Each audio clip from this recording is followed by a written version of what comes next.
Saudara-saudara kaum muslimin rahimakumullah, kita menyaksikan peristiwa-peristiwa yang memilukan dan memalukan.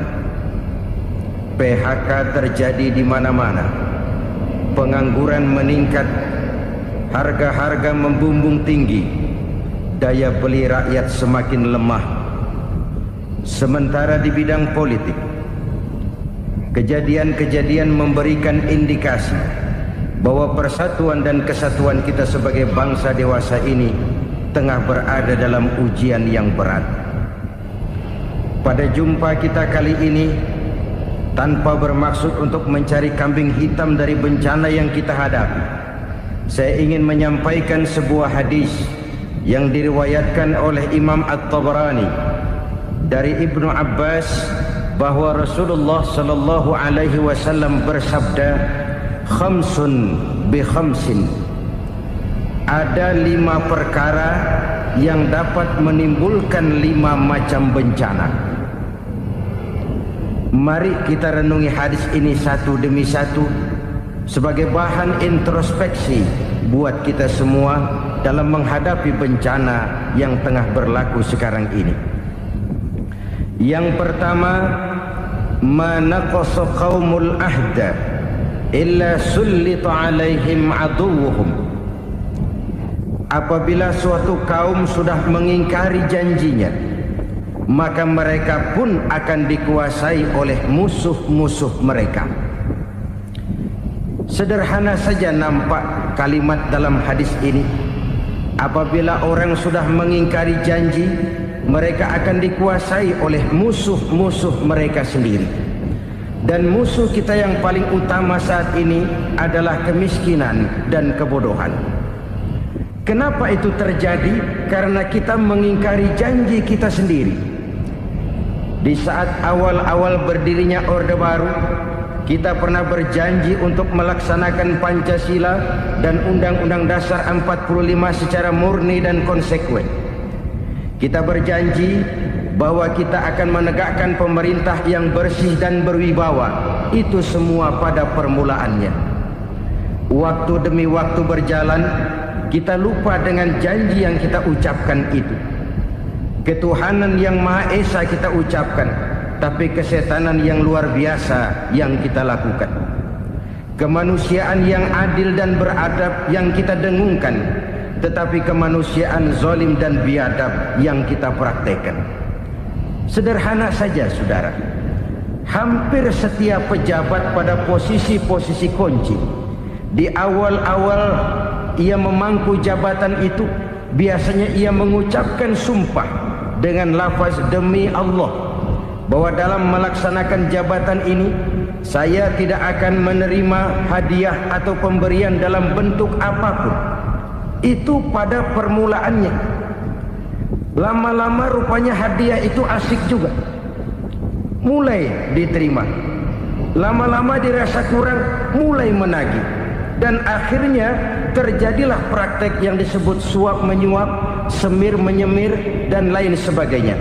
Kalau ini sudah menjadi kenyataan, bagaimana kita mau menegakkan pemerintah yang bersih dan berwibawa? Undang-Undang Dasar 45 menyatakan bahwa bumi, air, dan seluruh kekayaan negara dikelola oleh negara bagi sebesar-besar kemakmuran rakyat. Yang terjadi adalah bahwa kita merasa mewakili rakyat untuk menikmati harta dan kekayaan negara, sehingga rakyat banyak tidak bisa ikut menikmatinya. Menumpuklah harta itu sehingga terjadilah pepatah, gunung ditimbun, sumur digali. Yang kaya semakin kaya, yang miskin semakin terpuruk. Kita ingkar dengan janji yang kita ucapkan di awal-awal kita bergerak. Kita ingkar dengan janji pada saat kita mengatakannya dengan menyebut nama Allah, dengan mempertaruhkan nama Tuhan. Sehingga pada akhirnya jabatan pun mengalami tender. Sudah menjadi rahasia umum. Orang mau jadi lurah mesti mengeluarkan uang. Mau jadi camat mesti mengeluarkan uang. Mau jadi wali kota, bupati, bahkan gubernur, itu ada pasarannya. Secara logika, Kalau orang memperoleh satu jabatan karena banyak mengeluarkan uang, tentu pada saat ia mengeluarkan uang, ia sudah punya pemikiran, modal pasti pulang, modal pasti kembali. Kalau orang memperoleh suatu jabatan karena banyak mengeluarkan uang, maka langkah pertama yang dia lakukan setelah memangku jabatan itu ialah bagaimana uang bisa kembali, bagaimana modal bisa pulang. Kalau modal sudah pulang, pikiran berikutnya bagaimana supaya dapat untung. Lalu kapan mau bekerja untuk kepentingan rakyat? Itu nomor 18. Kemudian kalau ada proyek-proyek besar, pertanyaannya ialah bukan apakah proyek ini bermanfaat bagi rakyat, apakah proyek ini layak untuk diteruskan, tetapi yang jadi pertanyaan paling utama ialah bagian saya berapa duit dari proyek ini. Kita bisa lihat proyek mega, proyek lahan 1 juta hektar di Kalimantan Tengah, triliunan rupiah, dan proyek itu gagal. SD Inpres bulan ini diresmikan, bulan depan retak. Jembatan-jembatan bulan ini gunting pita, bulan depan runtuh. Kita ingkar dengan janji. Kita berkata kita bekerja untuk kepentingan rakyat, tapi kita tidak pernah mengenal rakyat itu. Apabila suatu kaum sudah mulai mengingkari janji, maka mereka akan dikuasai oleh musuh-musuh mereka. Akibatnya tersusunlah barisan-barisan sakit hati yang makin lama makin menjadi bola salju, menggelinding membesar, dan kemudian terjadilah hal-hal yang tidak kita inginkan lagi. Apabila suatu kaum sudah mengingkari janji, maka mereka akan dikuasai oleh musuh-musuh mereka. Ini penyebab bencana yang pertama. Kita tidak konsekuen. Tadinya kita dengan lantang teriak-teriak berantas korupsi, ganyang korupsi. Pada waktu kita belum mendapat kesempatan. Setelah kita naik punya kesempatan, rupanya korupsi enak juga dirasa. Terjadi pergeseran nilai, orang luntur, kehilangan idealisme awal. Lalu untuk menghibur-hibur diri, menutup-nutup kesalahan, kita gunakanlah pepatah bahwa tidak ada gading yang tak retak, bahwa kita harus mikul dhuwur mendem jero. Itu semua cuma sebagai dalih agar kesalahan kita tidak dibicarakan orang lain. Padahal kita sendiri yang mengingkari janji. Kita yang keluar dari komitmen awal kita. Kita berjanji melaksanakan Pancasila dan Undang-Undang Dasar 45 dengan murni dan konsekuen. Kita berjanji untuk menegakkan pemerintah yang bersih dan berwibawa. Namun dalam kenyataannya itu tidak kita laksanakan dengan sebagaimana mestinya. Kita bergeser, kita mengalami proses degradasi, peluncuran nilai, dan akhirnya terbentuklah barisan-barisan sakit hati yang semakin lama semakin membesar itu. Kita harus introspeksi. Memang kalau zaman sedang susah, biasanya kambing hitam laris, tukang kompor gentayangan. Itu dari dulu selalu mencari kambing hitam. Karena itu kita tidak bicara orang, kita tidak bicara siapa yang salah, kita bicara sistem, dan sistem itu bisa mengena siapa saja. Kalau orang sudah mulai mengingkari janji, bergeser dari komitmen awal, itu sudah mulai ia mengalami proses peluncuran, proses degradasi. Ini penyebab yang pertama. Kita tidak lagi konsekuen bahwa bumi, air, sumber daya alam adalah milik negara, dikuasai oleh negara, digunakan bagi sebesar-besar kemakmuran rakyat. Ternyata rakyat yang makmur itu tidak merupakan gambaran yang menyeluruh dari rakyat kita. Undang-undang dasar kita menganut ekonomi kekeluargaan, tapi yang kita praktekkan adalah ekonomi keluarga. Kalau bukan keluarga nggak dapat proyek. Kalau bukan keluarga nggak dapat macam-macam. kekeluargaan kita rubah menjadi keluarga, timbullah penyakit nepotisme. Kita bergeser, kita ingkari janji, dan kita anggap kita atasnamakan rakyat. Rakyat cuma sekedar jadi adres, rakyat cuma sekedar jadi alamat, tetapi kehidupan mereka tidak banyak berubah dan tidak banyak terangkat. Kaum muslimin rahimakumullah, ini penyakit yang pertama, penyebab bencana yang pertama. Yang kedua kata Nabi, wa ma hakamu bighairi ma anzalallah, apabila hukum yang diterapkan sudah tidak lagi bersumber dari hukum Allah, illa fasya fihimul faqru, maka akan bertebaranlah kemiskinan di mana-mana. Ini artinya apa?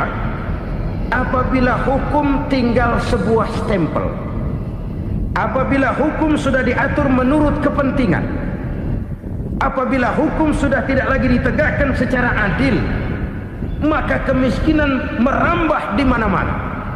Hukum diatur menurut selera orang yang sedang berkuasa, maka yang benar bisa jadi salah, yang salah bisa jadi benar. Hukum dalam kenyataan hidup berlaku seperti pisau. Pisau itu kan saudara lihat, yang namanya pisau dimanapun itu tajamnya ke bawah, ke atas tumpul. Kalau hukum itu, kalau untuk rakyat, hukum itu tajam bukan main, cepat sekali dilaksanakan. Tapi giliran menengah ke atas, yang gedean dikit berbuat salah, hukum tumpul.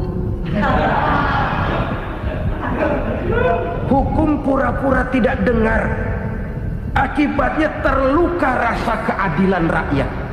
Satu kasus rakyat diam, dua kasus rakyat diam, tiga kasus rakyat diam, kasus terakumulasi di hati rakyat, luka rasa keadilan, dan itu menjadi sumber bencana. Penjarahan, kita tidak setuju itu, tapi kita harus melihat kausalnya. Itu kan tidak berdiri sendiri, itu kan karena terlukanya rasa keadilan rakyat, melihat kesempatan ini tidak merata. Kalau rakyat ini yang ngajukan kredit ke bank, walaupun jumlahnya cuma jutaan, ratusan ribu, susahnya 17 setan. Tapi ada orang-orang tertentu yang agunannya palsu, jaminannya palsu, bawa kata belece, bukan cuma miliaran, triliunan kredit bisa keluar. Terluka rasa keadilan, hilangnya kesempatan. Rakyat cuma dapat kesempitan, jarang dapat kesempatan. Dari lukanya rasa keadilan ini, memang ya entah lipstik, entah basa-basi, dibentuklah tim ini, dibentuklah badan pengawas ini, dibentuklah tim ini. Kalau membentur tahu, hancur tahu. Tapi kalau tim yang dibentuk membentur karang, bukan karangnya yang hancur biasanya, timnya yang bubar. Kenapa? Yang dibentur batu karang yang sangat keras. Kita main-main dengan hukum, kita tidak konsekuen dengan hukum, luka rasa keadilan, dan itu terakumulasi. Edi Tamsil, rakyat tahu, terakumulasi, menguap begitu saja. Kasus-kasus lain rakyat tahu, menguap begitu saja. Ketidakadilan terakumulasi, mengendap di hati rakyat, menunggu ledakan. Pada saat sumbu meledak, rakyat tidak bisa dibendung lagi. Oke, kita tidak setuju dengan penjarahan, tapi jangan melihat itu sebagai peristiwa yang berdiri sendiri. Kenapa itu terjadi? Kausalnya kenapa? Oke, kita tidak setuju memang, tapi yang dijarah oleh rakyat kan memang cuma untuk perut. Yang dijarahkan beras, yang dijarahkan televisi, yang dijarahkan kulkas yang masih bisa dihitung, yang memang real untuk kebutuhan rakyat. Penjara-penjara berdasi kepala botak yang menguras uang rakyat habis-habisan, enak saja melenggang dalam kehidupan ini. Makin terluka rasa keadilan rakyat. Apabila hukum yang diterapkan sudah menyimpang dari keadilan yang diajarkan Allah, fasyafihimul fakru, bertebaranlah kemiskinan. Aneh, memalukan, memilukan. Sebuah negara agraris yang katanya pulaunya hijau royo-royo, gemari palau jenawi toto tentem kertora harjo, yang tahun 93 pernah mendapat penghargaan dari FAO, Badan Pangan Sedunia, sebagai negara yang berhasil dalam swasembada pangan. Sekarang ini kita terpaksa betul beli beras dari Vietnam, beli beras ke Kamboja, beli kedelai dari Kamboja. Kenapa? Lahan sawah kita habis ditanami pabrik. Teknologi kita, teknologi loncatan yang non-applied, tidak terpakai oleh kita. Lantas lahan yang tidak bisa kita tanami, kita paksakan lahan-lahan gambut menjadi tanah pertanian yang subur dengan biaya triliunan, dan kita gagal. Kita cari jarum dan kapak hilang. Kita mau jadi negara industri dengan loncatan teknologi yang maju, kita lupakan pola pijak kita sebagai negara agraris, dan akhirnya kita kecolongan. Lihatlah dewasa ini, rakyat kita antri sembako di mana-mana. Di sebuah negara agraris, ketidakadilan melahirkan kemiskinan, kemiskinan moral dan kemiskinan material. Kemiskinan moral, rakyat nggak percaya lagi sama pejabat. Rakyat mengalami krisis figur. Orang alah lu ngomong dah ember.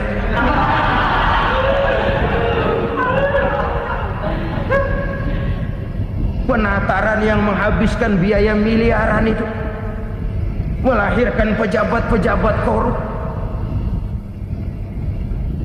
Pengawasan yang menghabiskan biaya miliaran itu ternyata impoten, mandul. Kemiskinan moral.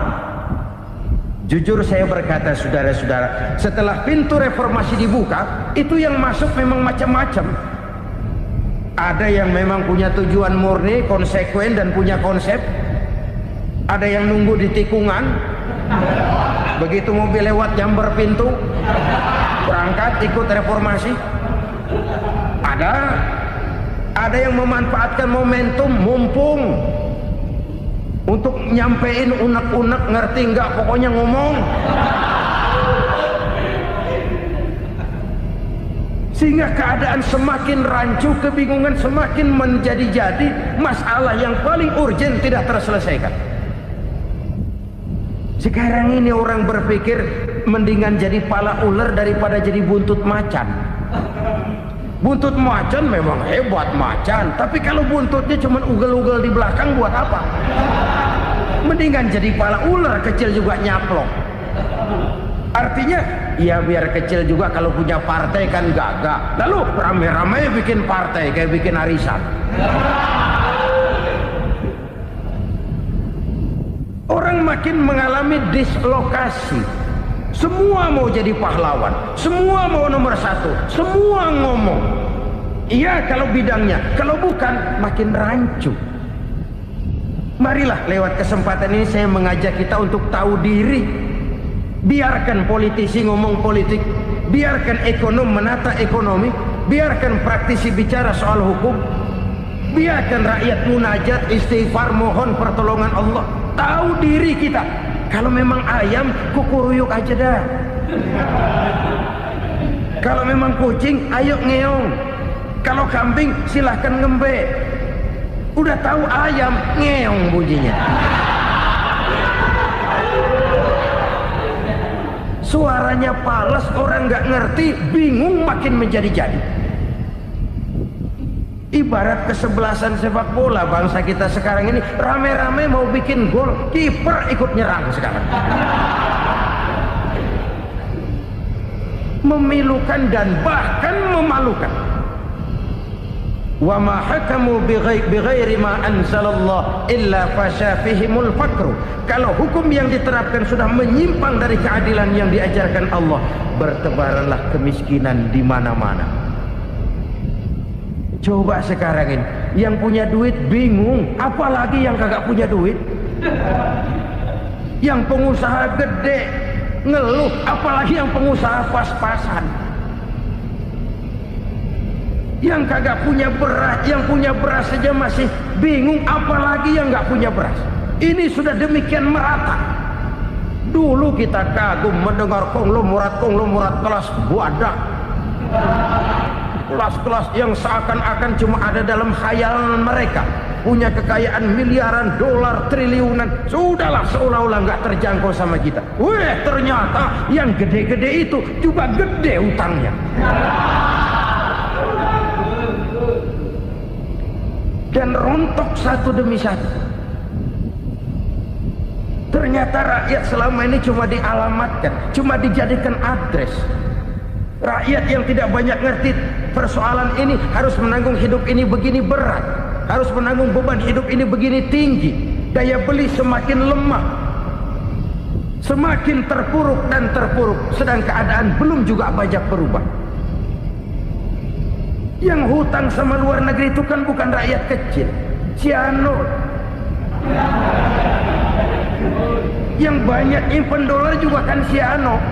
Rakyat kecil bocah kampung mah jangankan nyimpen dolar, ngelihat juga tumben. Kemana kita mesti bercermin? Sekali lagi saya mengatakan maaf, kita tidak bermaksud mencari kambing hitam. Karena itu kita tidak bicara orang, kita bicara sistem, kita bicara keadaan. Beginilah yang dikatakan Nabi, penyebab timbulnya bencana, hukum yang ditegakkan tidak lagi berorientasi kepada keadilan, tapi berorientasi kepada kepentingan.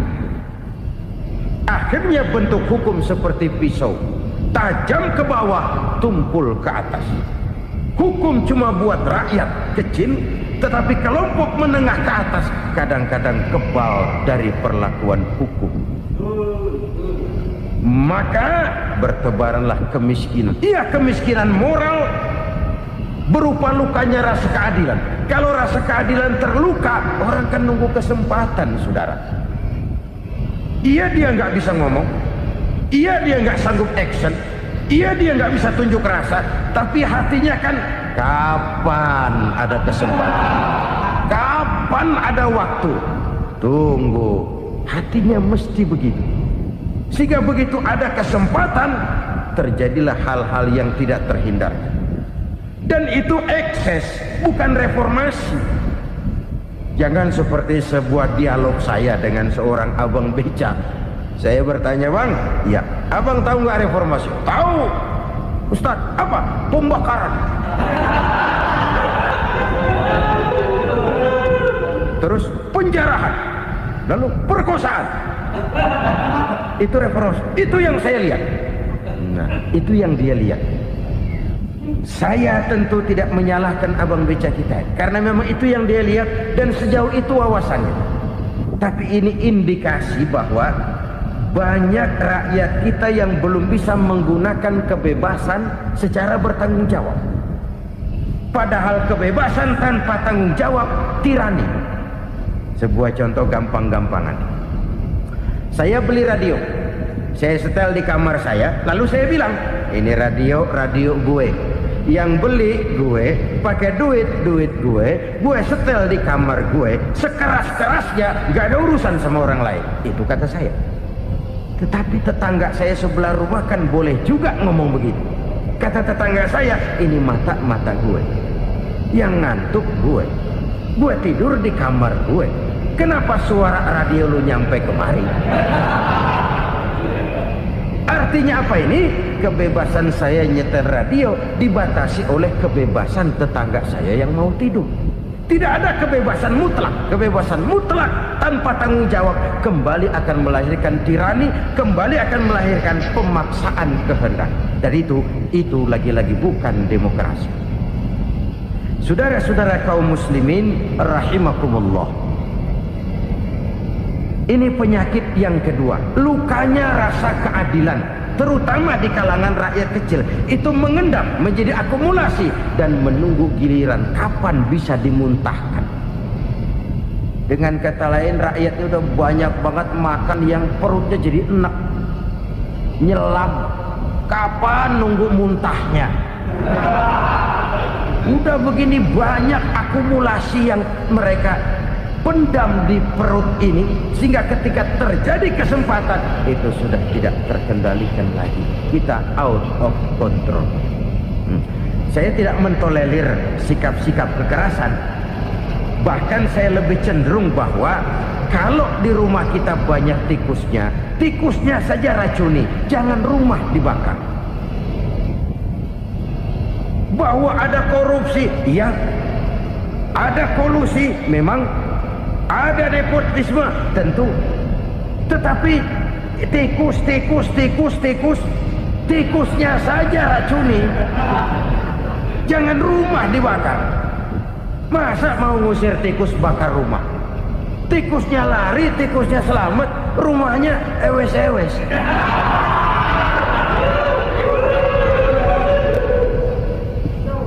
Tikus selamat, rumah nggak punya. Masalah nggak terselesaikan dengan sebagaimana yang kita harapkan. Kita sepakat ini negara hukum, dan di hadapan hukum semua manusia itu sama. Itu prinsip yang diajarkan Allah. Al-musawat bainan nas fi takalifil ahkam. Semua manusia sama dalam berhadapan dengan hukum Allah Subhanahu wa ta'ala. Kalau hukum sudah pandang bulu, itu jelas yang enak yang banyak bulunya. Siapa yang banyak bulunya? Monyet. Kalau hukum pandang bulu, monyet keenakan. Saudara-saudara kaum muslimin rahimakumullah, introspeksi. Mari kita bercermin bagaimana perjalanan hukum selama ini. Kalau introspeksi ini kita temukan, lalu ada upaya untuk memperbaiki diri. Jangan menggunakan tak ada gading yang tak retak, mikul duwur mendem jero untuk menutup-nutupi kesalahan orang.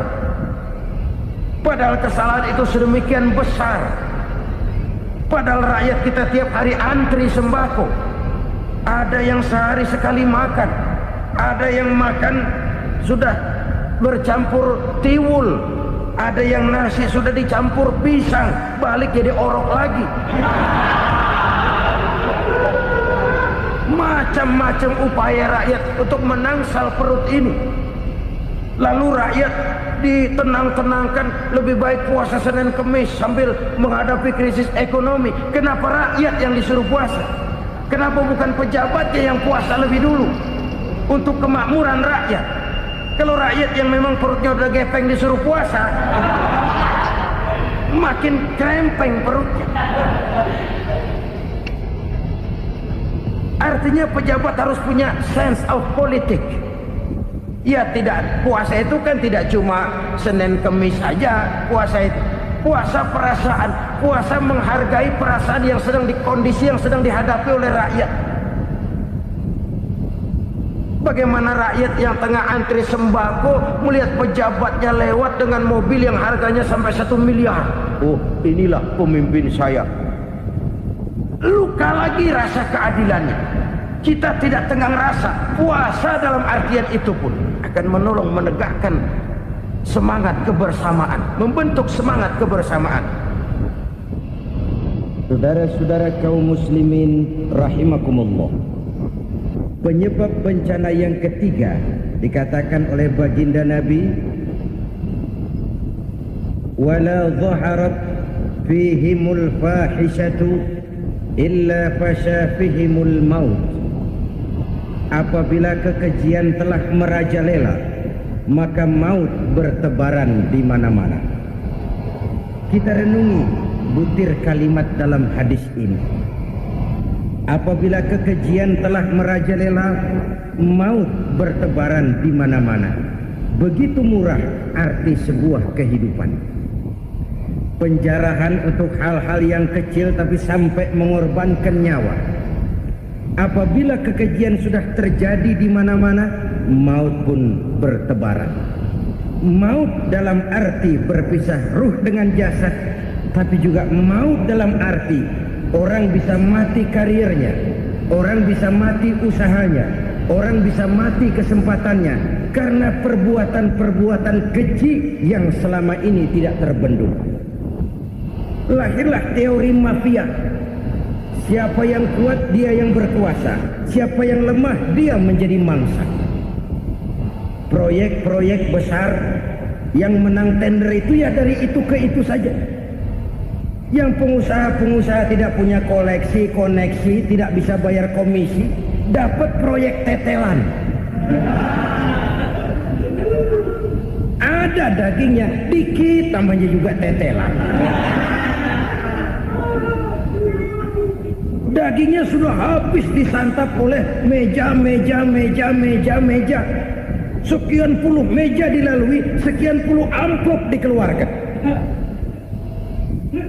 Sehingga yang akhirnya ya tinggal tetelan itu tadi. Maka kualitas pekerjaan pun sudah bukan lagi jadi masalah. Demikianlah mafia-mafia ini bermunculan di mana-mana. Di pengadilan terkenal mafia pengadilan.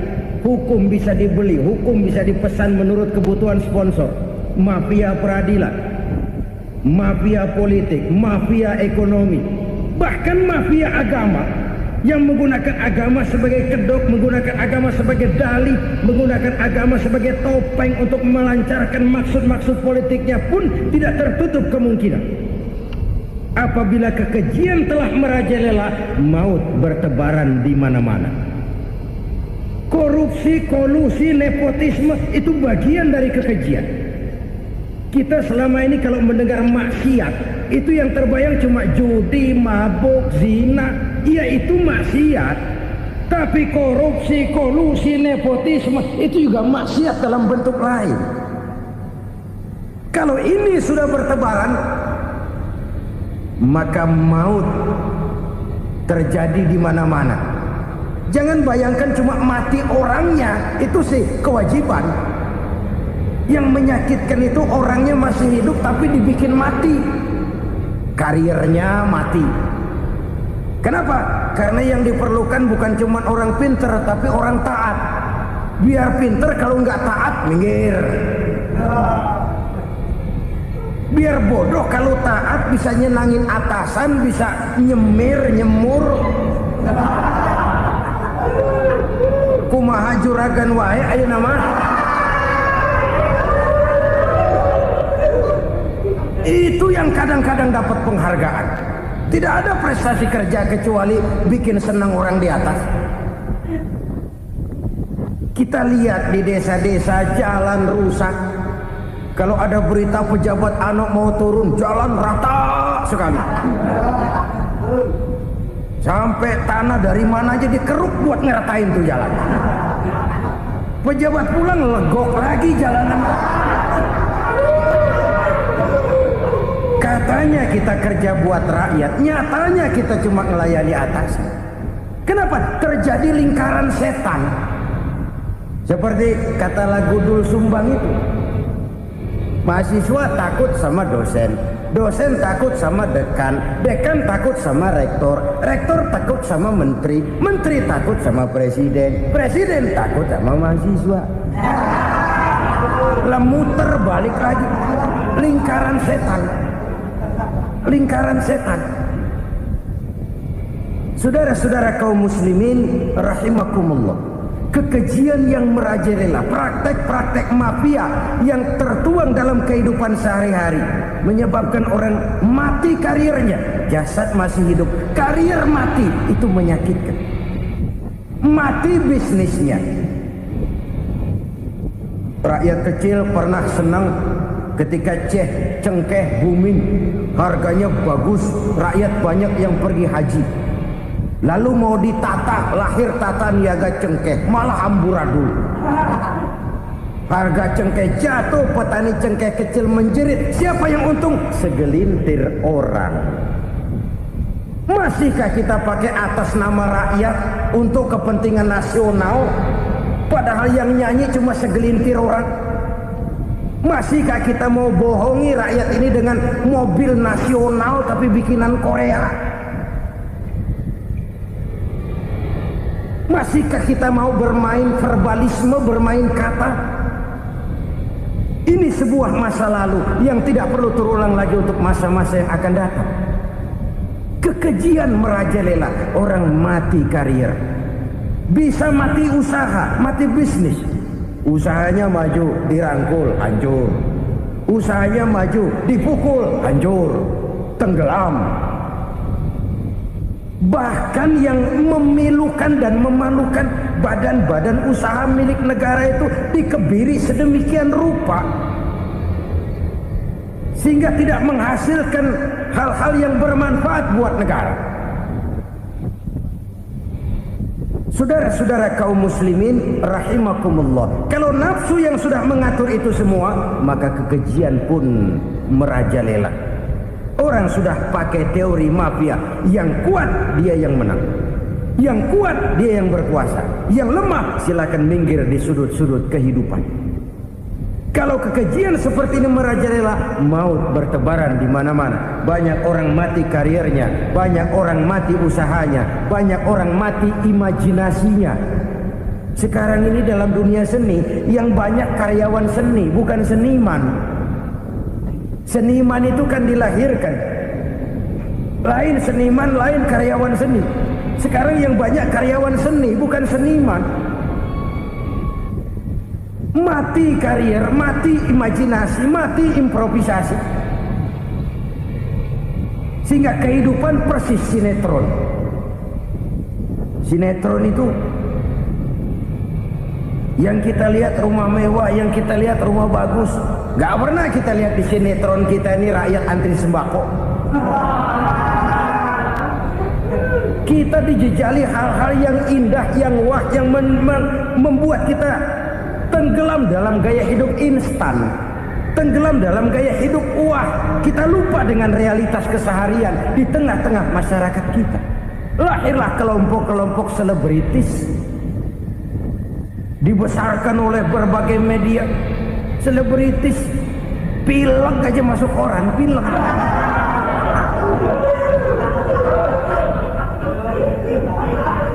Rakyat yang pingsan antri beras nggak masuk koran. Rakyat yang semaput antri minyak nggak masuk koran. Selebritis panok masuk koran.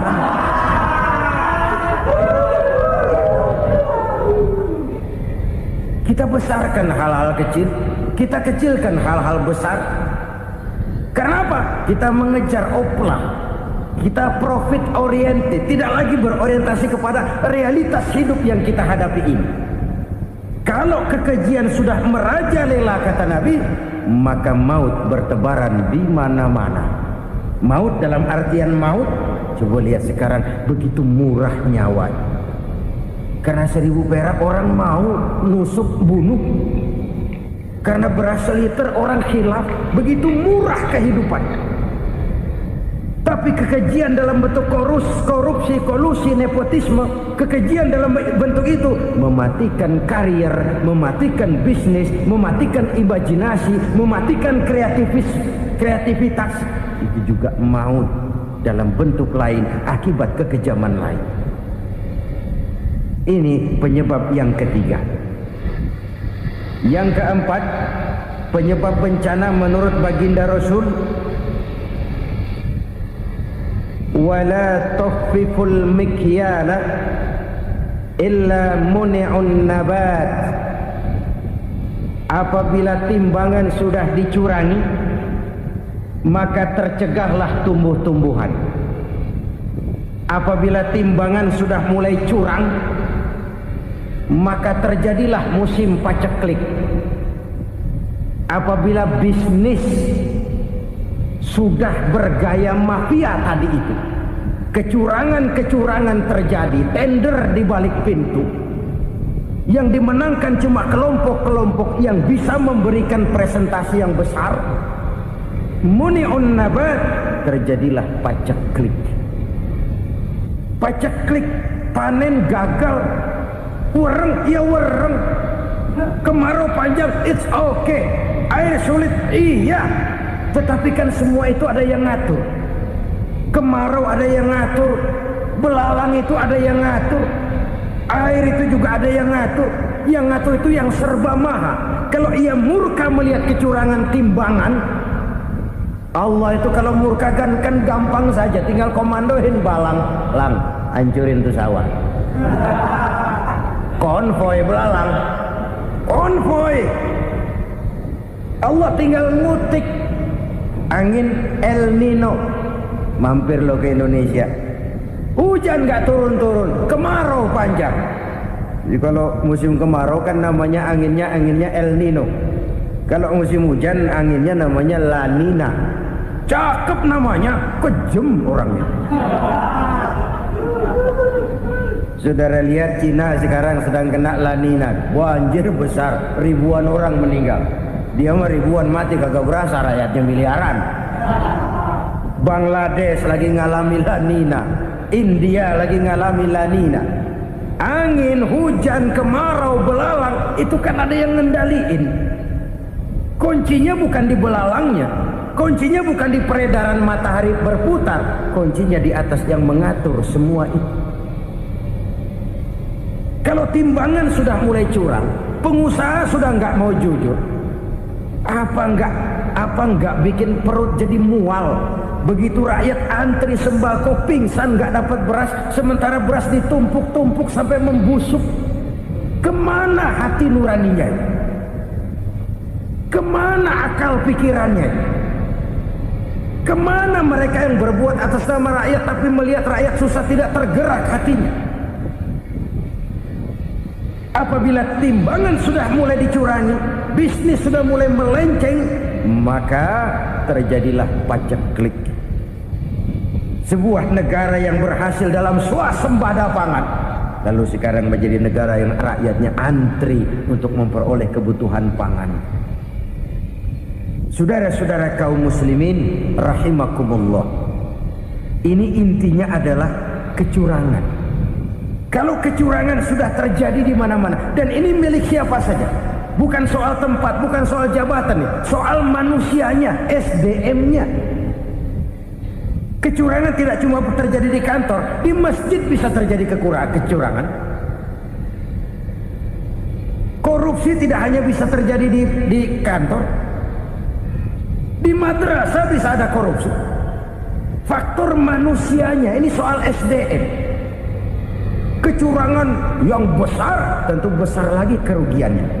Kecurangan yang kecil, kecurangan sehari-hari, pedagang-pedagang kecil ngurangi timbangan, barang yang buruk dikatakan baik, yang baik dikatakan buruk, itu merugikan perorangan.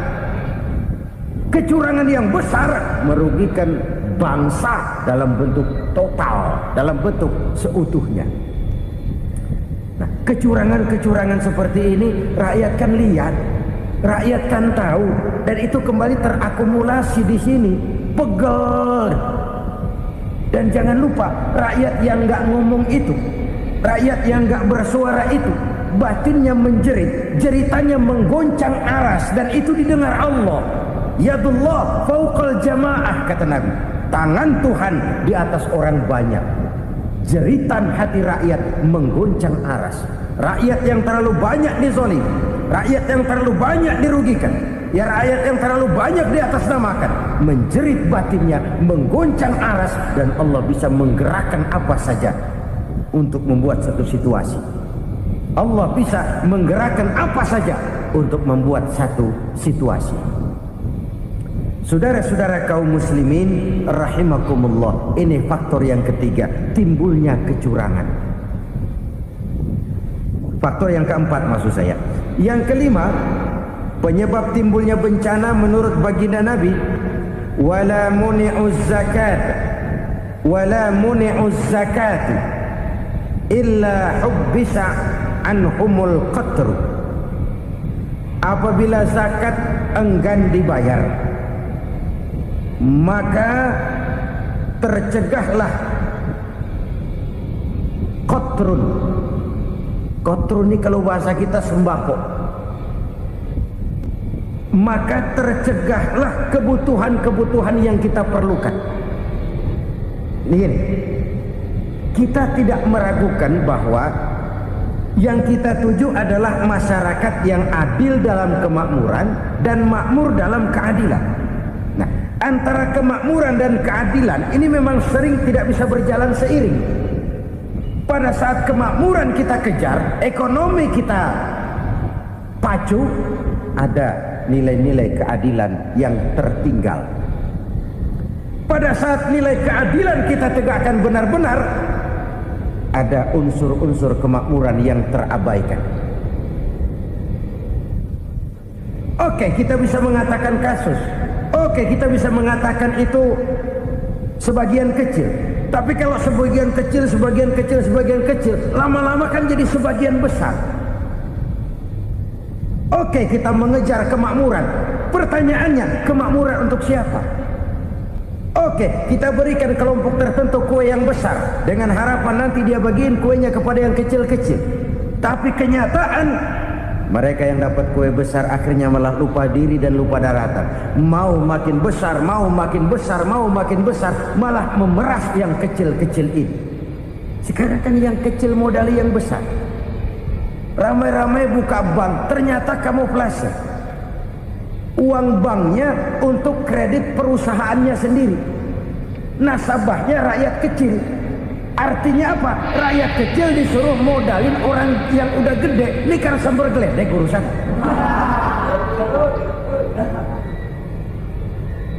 Ini kan permainan apa lagi? Rakyat kecil suruh modali yang gede. Nasabahnya rakyat kecil, kumpulkan uangnya di bank, kucurkan kredit kepada perusahaannya sendiri. Bukankah itu rakyat kecil suruh modali yang gede? Sudah begitu kejamkah kita untuk meraih keuntungan dengan mengorbankan orang kecil ini? Sudah tidak bicara lagi kah nurani kita melihat penderitaan orang yang semakin susah ini? Kalau zakat enggan dibayar, padahal zakat 2,5% saja, 2,5% saja. Kalau itu pun enggan, kalau zakat saja enggan, bagaimana pula yang namanya sedekah, bagaimana pula yang namanya infak, bagaimana pula yang namanya santunan, bantuan. Kadang-kadang lipstick nyumbang si nyumbang, cuman nyolongnya lebih gede. Ini namanya sumbangan lipstick. Buat lipstick itu kan buat ngumpetin bibir pucat. Itu fungsi utama lipstick. Buat ngumpetin korupsinya, nyumbang kegiatan-kegiatan sosial, tapi yang dia korup lebih gede dari yang dia sumbangin. Lipstick kamuflase, nepu kata anak sekarang.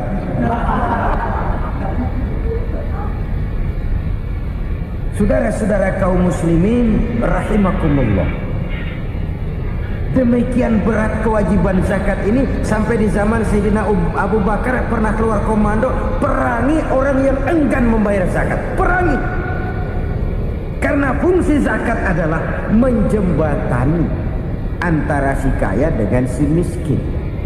Bahwa ada kemiskinan itu Qur'ani. Allah menyatakan, aku melebihkan rezeki sebagian kamu dari yang lain. Ini kan kesenjangan. Allah melebihkan rezeki sebagian kamu dari yang lain. Ada itu. Tetapi itu berjalan secara nature. Nah, kalau direkayasa, yang kaya semakin kaya, yang miskin semakin terpuruk, yang sudah besar dapat proyek besar, yang kecil dapat tetelan. Ini kan rekayasa namanya. Kesenjangan yang direkayasa ini yang kita harus kikis. Nah, fungsi zakat menjembatani dari sisi sosial. Dari sisi pribadi, Nabi berpesan, zakku amwalakum biz zakat. Bersihkan hartamu dengan zakat.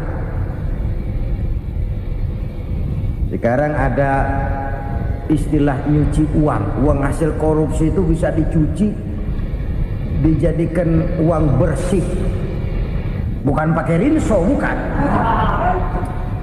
Pakai politiknya koruptor, diolah sedemikian rupa sehingga jadi uang resmi. Sudah memutik, itu termasuk yang disebut kejahatan kerah putih, white collar crime, kejahatan kerah putih, kejahatan pakai dasi, kejahatan kelas kakap. Makanya orang mendingan goblok kagak bener daripada pinter kagak bener. Goblok kagak bener itu gampang ngurusinnya. Pinter kagak bener, ini yang berabe bener ngurusinnya.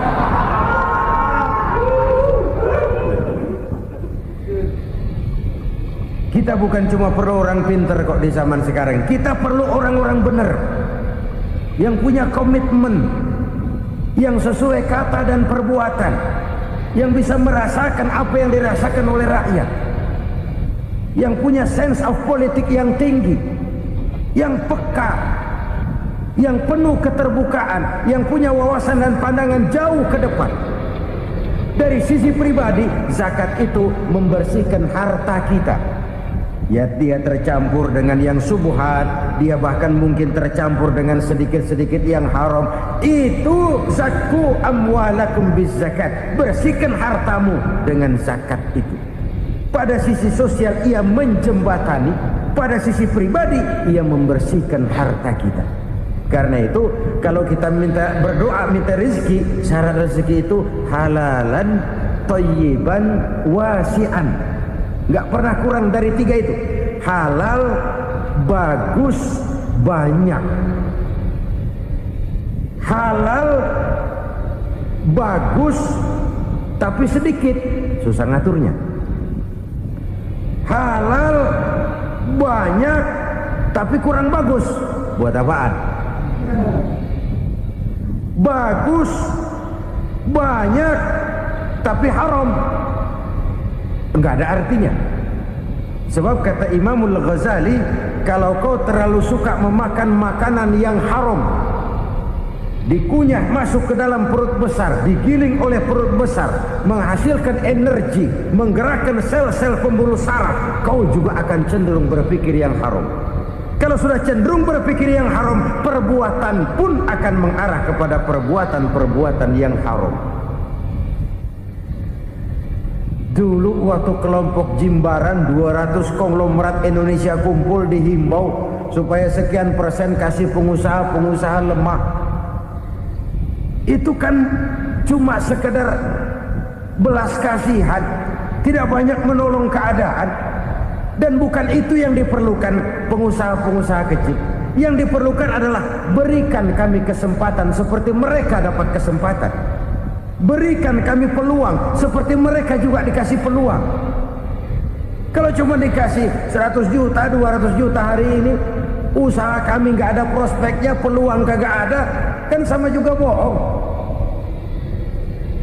Diceburin ke kali, disuruh berenang, tangan diikat, mendingan mampusin ketahuan.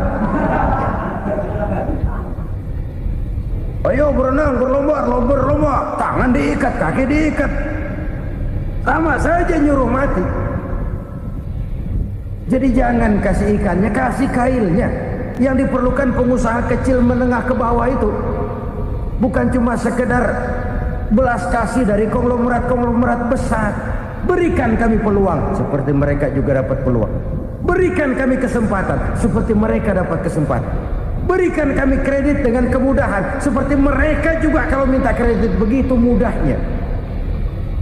Menciptakan peluang dan kesempatan, pemerataan, bukan menciptakan manusia Indonesia dengan standar ekonomi yang sama. Semua rumahnya harus sama, semua punya mobil. Itu sih kebersamaan bebek. Bebek, coba lihat bebek, satu ngalor semua, satu ngidul semua. Kebersamaan bukan itu. Kebersamaan adalah menciptakan peluang. Kalau yang kaya bisa semakin kaya, kenapa yang miskin tidak bisa ikut naik jadi sedikit kaya? Kalau pengusaha yang sudah kuat bisa bertambah menjadi kuat dengan proyek mega proyek, kenapa yang menengah tidak bisa ikut menjadi kuat? Dan kenapa kekejian itu merajalela? Kita dengar lewat berita-berita PLN tekor, PLN utang. Kenapa? Dia beli listrik dari swasta yang belinya lebih mahal daripada penjualannya. Artinya dia beli itu listrik dari perusahaan listrik swasta, dia jual kepada rakyat lagi. Harga jualnya lebih murah daripada dia beli kepada swasta. Kenapa? Ada tekanan lagi tuh. Biasa siklus lagi. Hukum Boyle. Atas neken, paling bawah gepeng. Ya kita nih rakyat kecil, emang nasibnya gepeng terus. Saudara-saudara kaum muslimin rahimakumullah, dari 5 penyebab bencana ini kita ambil kesimpulan untuk sebuah renungan dan introspeksi kita bersama. Pertama, mengingkari janji. Padahal janji itu yang lebih tinggi nilainya adalah di hadapan Allah Subhanahu wa taala. Baik wakil-wakil rakyat di parlemen maupun pemimpin-pemimpin rakyat di dalam kabinet, apabila memangku suatu jabatan, selalu mereka mengawali dengan sumpah, dan sumpah itu dimulai dengan demi Allah. Sadarkah kita pada saat itu kita ucapkan bahwa kita sudah mempertaruhkan Allah untuk jabatan yang kita pegang? Kita sudah mempertaruhkan nama Allah untuk posisi yang dipercayakan kepada kita. Sadarkah kita bahwa menyia-nyiakan itu satu dosa yang sangat besar, yang tidak hanya kepada Allah tetapi juga kepada rakyat yang kita wakili, kepada rakyat yang kita pimpin. Cukuplah sudah rakyat dijadikan adres, umat dijadikan alamat sebagai numpang. Marilah kita kembali kepada komitmen awal dengan jujur kepada janji kita sendiri. Lalu yang kedua, kekejian, baik berupa korupsi, kolusi, nepotisme, dan perbuatan-perbuatan lain akan melahirkan kemiskinan. Kekurangan pangan bukan satu-satunya yang menyebabkan rakyat menderita. Lukanya rasa keadilan terakumulasi di hati rakyat, dan jeritan hati rakyat mengguncang aras. Kalau Allah murka, Allah bisa melakukan apa saja untuk menciptakan suatu kondisi. Faktor yang ketiga adalah praktek mafia menebarkan maut, baik orang yang mati jasad dan rohaninya maupun orang yang mati karirnya, mati kejujurannya, mati usahanya, mati imajinasinya. Hilang kreativitas kita sebagai bangsa. Faktor yang keempat, kecurangan-kecurangan di bidang usaha, di bidang tender, mengandalkan menjual kekuasaan. Dan memang repot kalau penguasa jadi pengusaha. Mau atau tidak mau, kebijakan-kebijakan kekuasaannya akan memperkuat jaring-jaring usahanya. Dan pada saat itu objektivitas sulit ditemukan lagi. Lalu yang kelima, keengganan membayar zakat, menumpuknya kekayaan negara pada kelompok-kelompok tertentu. Ini akan melahirkan paceklik yang berkepanjangan. Menumpuknya kekayaan dan harta negara pada kelompok-kelompok tertentu akan melahirkan paceklik dan kemiskinan yang berkepanjangan.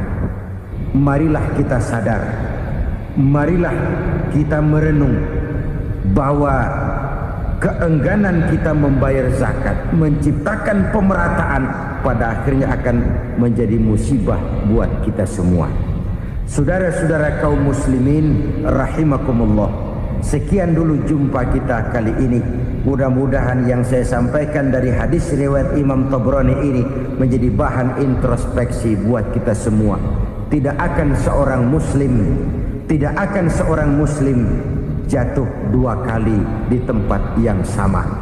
Semua merupakan pelajaran untuk kita jadikan introspeksi guna menata hari esok yang lebih baik daripada hari ini. Reformasi harus terus berlanjut. Tidak bisa dan tidak perlu dikendalikan, tapi harus tetap dengan landasan akhlakul karimah sesuai dengan budaya kita sebagai bangsa. Terima kasih atas perhatian saudara. Mohon maaf atas segala kekurangan. Jumpa lagi lain kesempatan insyaallah. Usikum wa nafsi bitaqwallah. Wassalamualaikum warahmatullahi wabarakatuh.